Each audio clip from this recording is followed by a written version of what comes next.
নমস্কাৰ বন্ধু বান্ধৱীসকল। আজি আমি আলোচনা কৰিম government of Assam directorate of technical education অসমৰ তৰফৰ পৰা চলি থকা পলিটেকনিক এডমিশ্যন টেষ্টৰ বিষয়ে। এই কোৰ্চটো এটা ডিপ্ল'মা কোৰ্চ হয় আৰু যাৰ বাবে শিক্ষাগত অৰ্হতা আপোনালোকৰ HSLC মানে 10 পাছ হোৱা হ'ব লাগিব, মেট্ৰিক উত্তীৰ্ণ। এডভাৰটাইজমেণ্টখনত যদি আমি চাওঁ তো ইয়াত 40% মাৰ্ক লাগিব আমাৰ জেনেৰেল কেণ্ডিডেটৰ কাৰণে, 35% মাৰ্ক লাগিব শিডিউল কাষ্ট কেণ্ডিডেটৰ কাৰণে আৰু 33% মাৰ্ক লাগিব শিডিউল ট্ৰাইব কেণ্ডিডেটসকলৰ কাৰণে। আৰু তাৰ লগতে মেথমেটিক্স আৰু ছায়েন্স এই দুটা ছাবজেক্ট থকাটো বাধ্যতামূলক, যিটো অলমষ্ট সকলোৰে থাকে আমাৰ সেৱা বৰ্ডত যিবিলাক হয়। আৰু বয়সৰ সীমা ইয়াত ধাৰ্য কৰা হৈছে জেনেৰেল আৰু OBC যিসকল কেণ্ডিডেট আছে সেইসকলৰ কাৰণে 20 years 6 months। এজন ডেটটো ইয়াত দি দিয়া হৈছে 31/12/2021, এই তাৰিখ অনুযায়ী 20 বছৰ 6 মাহ ভিতৰত হ'ব লাগিব। আৰু শিডিউল কাষ্ট আৰু শিডিউল ট্ৰাইবৰ কাৰণে 23 years 6 months, এজন ডেটটো একে 31/12/2021। ইয়াৰ নেক্সট অপশ্যনটো আমি আলোচনা কৰোঁ। নেক্সট অপশ্যনটোত আপোনালোকে ইয়াত ৱেবছাইটটো দেখিবলৈ পাইছে। এই ৱেবছাইটৰ মাধ্যমত আমি এপ্লাইটো কৰিম www.dteassam.gov.in। Form fill up starting date 20 May to 30 June, এই তাৰিখৰ ভিতৰত মানে 30 তাৰিখ জুন মাহৰ 30 তাৰিখৰ ভিতৰত আপোনালোকৰ অনলাইন আবেদন কমপ্লিট কৰিব লাগিব।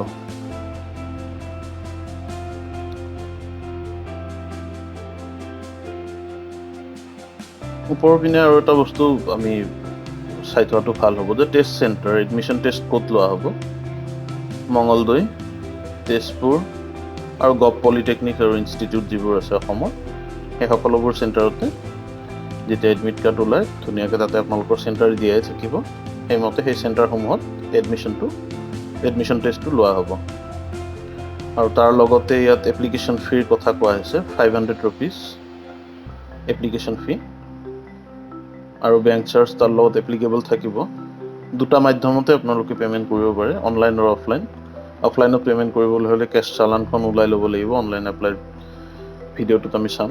আৰু চেম একেই প্ৰক্ৰিয়া, অনলাইন পে'মেণ্টৰো অপশ্যন আছে ইয়াত। অনলাইন পে'মেণ্ট কেনেকৈ কৰিব লাগে সেই গোটেইখিনি বস্তু এতিয়া আলোচনা কৰা হ'ব এইটো ভিডিঅ'ত। নেক্সট পইণ্টটো আছে ইম্পৰ্টেণ্ট ডেটটো মই আগতে কৈ থৈ দিছোঁ। 30 জুনৰ ভিতৰত আপোনালোকে অনলাইন আবেদন কমপ্লিট কৰিব লাগিব। এই দুটা starting date 20 May to 30 June।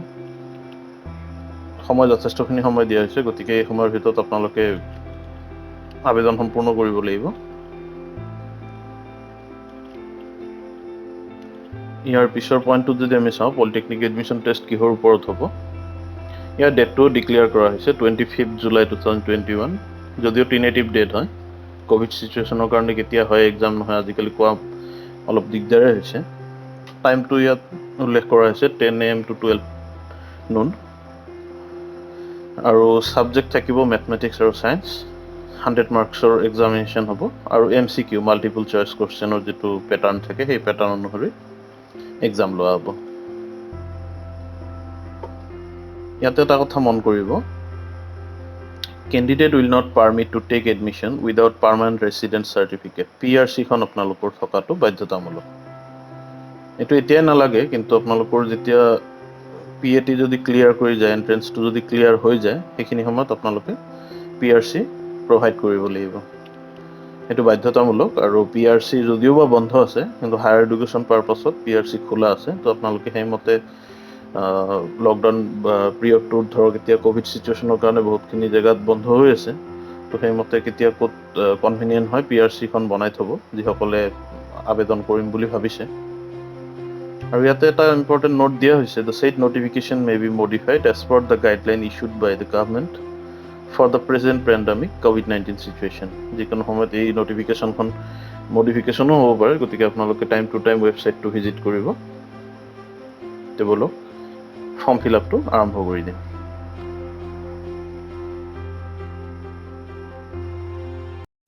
নতুন ভিডিঅ'ৰ নটিফিকেশ্যন পাবলৈ হ'লে চেনেল ছাবস্ক্ৰাইব কৰি কাষতে থকা বেল নটিফিকেশ্যন আইকনটো প্ৰেছ কৰিব।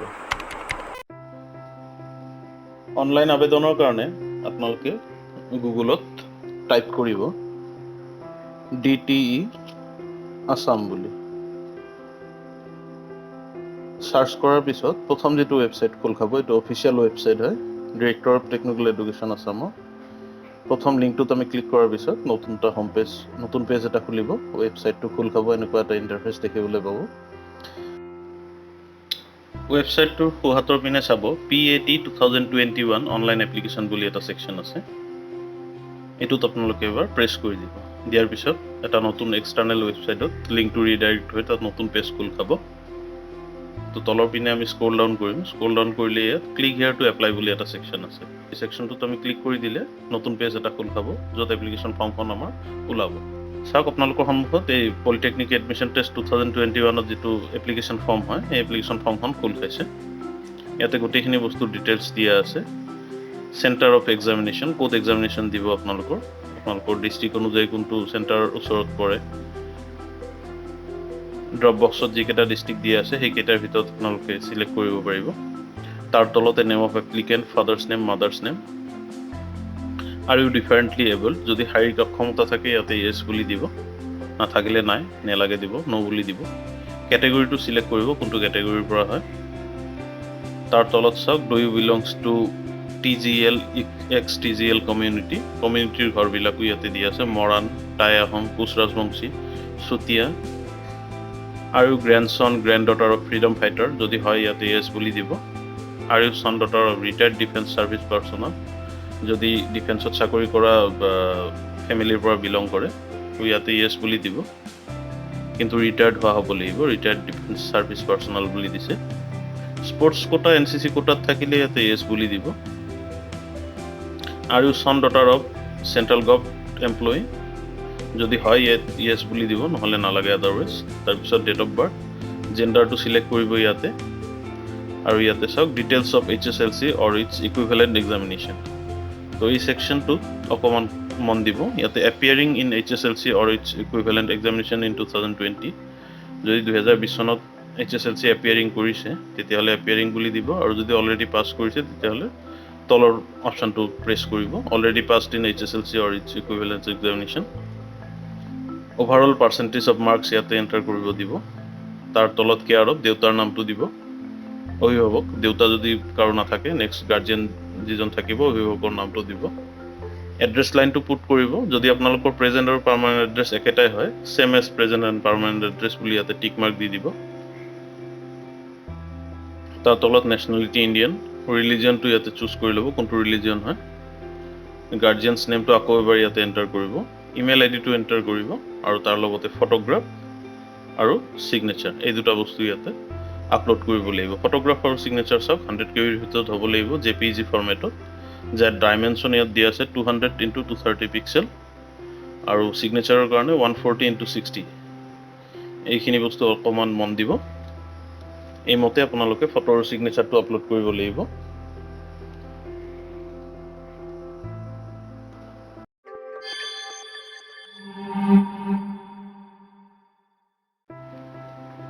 ফটো আৰু ছিগনেচাৰৰ কাৰণে আপোনালোকে পেইণ্টৰ ইউজ কৰিব এইটো বেছি ইজি হয় ফটো আৰু ছিগনেচাৰ ৰিচাৰ্চ কৰাৰ কাৰণে তো আমি ৰিচাইজ অপশ্যনটোত যোৱাৰ আগতে পেইণ্টটো খুলি ল'ম পেইণ্ট খুলি লোৱাৰ পিছত ইমেজটো পেইণ্টত আনি দিব ড্ৰেগ ডাউন কৰি দিব ইয়াতে ড্ৰেগ কৰাৰ পিছত আপোনালোকে চাইজটো এবাৰ চাই ল'ব কি চাইজ বিচাৰিছিলে তাতে এপ্লিকেশ্যন ফৰ্মখনত 200x230 পিক্সেল তো আমি ৰিচাইজ অপশ্যনটোত ক্লিক কৰিম ৰিচাইজ অপশ্যনটোত ক্লিক কৰাৰ লগে লগে ইয়াতে পিক্সেল বুলি এটা অপশ্যন আছে পাৰ্চেণ্টেজ আৰু পিক্সেল আপোনালোকে পিক্সেলটো ক্লিক কৰিব আৰু মেইনটেইন এছপেক্ট ৰেচিঅ'টো উঠাই দিব দি কেনে ইয়াতে ৱাইড আৰু হাইটটো এডজাষ্ট কৰি ল'ব ৱাইডটো আমাৰ দিয়া আছিলে 200 তো আমি ইয়াত 200 এণ্ট্ৰি কৰিছোঁ আৰু 230 হাইট দিয়া আছিলে তো 230 হাইটটো এণ্টাৰ কৰা হৈছে জাষ্ট এবাৰ অ'কে প্ৰেছ কৰিব চাওক চাইজটো ধুনীয়া চাইজ হৈ গৈছে এতিয়া আমি ফাইলটো ছেভ কৰি ল'ম ঠিক তেনেকৈ আকৌ ছিগনেচাৰটো এবাৰ লৈ আহিব ছিগনেচাৰটো লৈ আহি ইয়াতে আপোনালোকে ৰিচাইজ অপশ্যনটোত আকৌ এবাৰ যাব পিক্সেল তাৰপিছত এক্সপেক্ট ৰেচিঅ'টো উঠাই দিব এক্সপেক্ট ৰেচিঅ' উঠাই দিয়াৰ পিছত ৱাইডটো দিছে আপোনাৰ 140 আৰু ইয়াতে 60 পিক্সেল হাইট দিয়া আছে অ'কে মাৰি দিম ছিগনেচাৰটো হৈ গৈছে বেকগ্ৰাউণ্ডটোত যদি এনেকুৱা ডটেড চাইন আহে গম পাব যে এইটো জেপিজি নহয়, আপোনালোকে মেক চিয়ৰ এইটো জেপিজি কৰি ল'ব। তো ছেভ এছ অপশ্যনত যাম মই। ইয়াতে চাওক বহুতকেইটা ফৰ্মেট আছে। জেপিজি পিকচাৰটোত যিটো আছে সেই অপশ্যনটোত আমি ক্লিক কৰিম। ক্লিক কৰাৰ পিছত ইয়াতে ফাইলটো আপোনালোকে ৰিনেম কৰি দিব। ছেভ কৰি লৈছোঁ মই প্ৰথমতে ফাইলটো। এতিয়া চাওক ইয়াত ছিগনেচাৰ ফাইলটো আহি গৈছে, তাৰ লগতে ইমেজটো আহি গৈছে। তো এই দুটা মই জাষ্ট চেম্পল এটাহে আপলোড কৰিছোঁ। আপোনালোকৰ যি ইমেজ আৰু ছিগনেচাৰটো ক্লিয়াৰকৈ যাতে আহে সেইমতে দিব। বস্তুখিনি যাতে ক্লিয়াৰ হয়, ভিজিবিলিটিটো যাতে ঠিক থাকে তেনেকেই দিব। আৰু তাৰ তলত আই এগ্ৰি বুলি যিটো অপশ্যন আছে সেইটোত আপোনালোকে প্ৰেছ কৰিব লাগিব।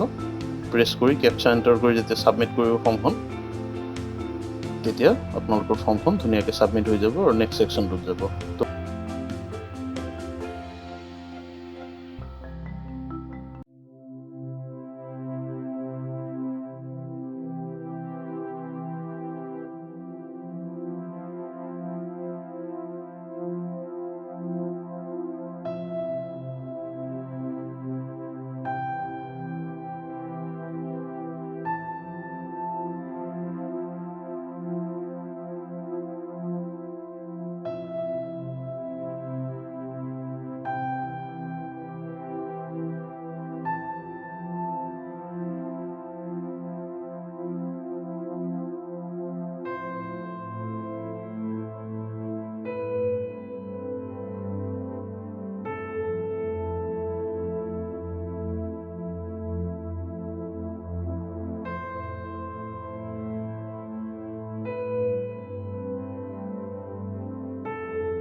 ছাবমিট বাটনটোত ক্লিক কৰাৰ পিছত আপোনালোকৰ চাওক ইয়াতে এপ্লিকেশ্যন নাম্বাৰটো জেনেৰেট হৈ গৈছে।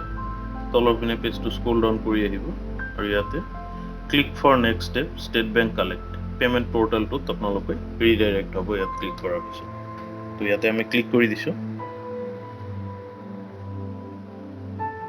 ক্লিক কৰি দিয়াৰ পিছত ইয়াতে I have read and accept টাৰ্মটো ক্লিক কৰি প্ৰচিড মাৰিব আৰু তাৰপিছত চাওক পে'মেণ্ট কেটেগৰী ইয়াতে PAT 2021ত ক্লিক কৰিব।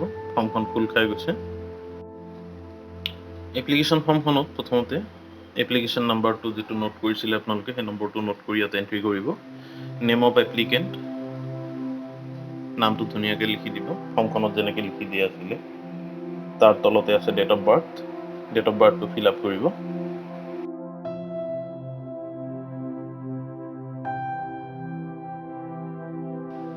চেণ্টাৰ অফ এক্সামিনেশ্যন যিটো চিলেক্ট কৰিছিলে ফৰ্মত সেইটো দিব, কেটেগৰীটো দিব, লগতে কণ্টেক্ট নাম্বাৰটোও দি দিব। ষ্টাৰ মাৰ্কবিলাক মেণ্ডেটৰী হয়। তাৰ তলত যিবিলাক অপশ্যন আছে ইয়েছ ন' বিলাক আপোনালোকে মিলাই কিনে দিব। যদি কোনোবাই মৰাণ, টাই আহোম, কোচ ৰাজবংশী এইবিলাক কমিউনিটিৰ পৰা বিলং কৰি ইয়েছ দিব লাগিব, নহ'লে ন' দিব আদাৰৱাইজ। টেষ্ট ফিটো তাতে 500 অলৰেডি আহি গৈছে। এতিয়া আমি ৰিমাৰ্কছৰ বক্সটোত লিখিম এপ্লিকেশ্যন ফি ফৰ PAT 2021। ৰিমাৰ্কছৰ ঘৰত এইখিনি কথা লিখিবলৈ নাপাহৰিব।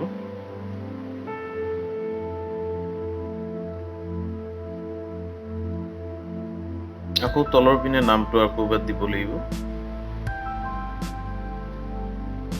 ইয়াতে মন কৰিব যাৰ কাৰ্ড বা নেট বেংকিঙেদি পে'মেণ্ট কৰিব তাৰ ইনফৰ্মেশ্যনহে দিব। মই এইটো কাৰ্ডেদি পে'মেণ্ট কৰিম, গতিকে মই নাম আৰু date of birth, mobile number, email ID ইনফৰ্মেশ্যনখিনি আগত দিয়াৰ দৰেই দিম।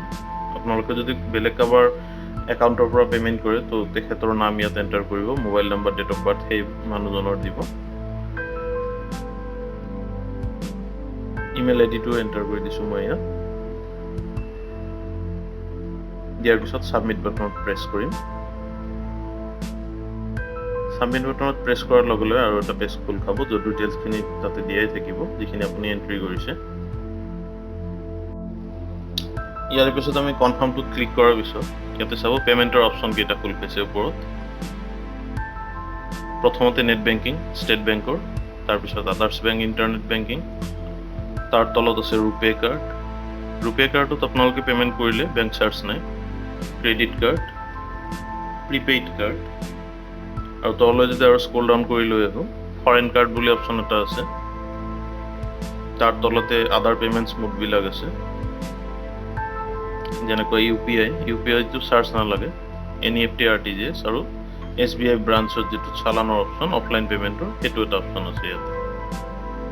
তো চালান দি যদি কোনোবাই পে'মেণ্ট কৰে ইয়াতে ক্লিক কৰি দিব, আৰু অনলাইন কৰিলে ওপৰ ছেকশ্যন কেইটা যিটো আপোনাৰ পে'মেণ্ট অপশ্যন আছে সেই অপশ্যনত কৰিব। তো আমি ইয়াত ক্লিক কৰি দিছোঁ। ইয়াত চাওক চালান জেনেৰেট হৈ গৈছে। Click here to save the pre acknowledgement form in PDF। ইয়াতে ক্লিক কৰাৰ লগে লগে PDF এটা জেনেৰেট হ'ব, আৰু সেই চালানখন আপোনালোকে বেংকত জমা দিব পাৰিব। ইয়াত চাওক ডাউনলোড হৈ গৈছে।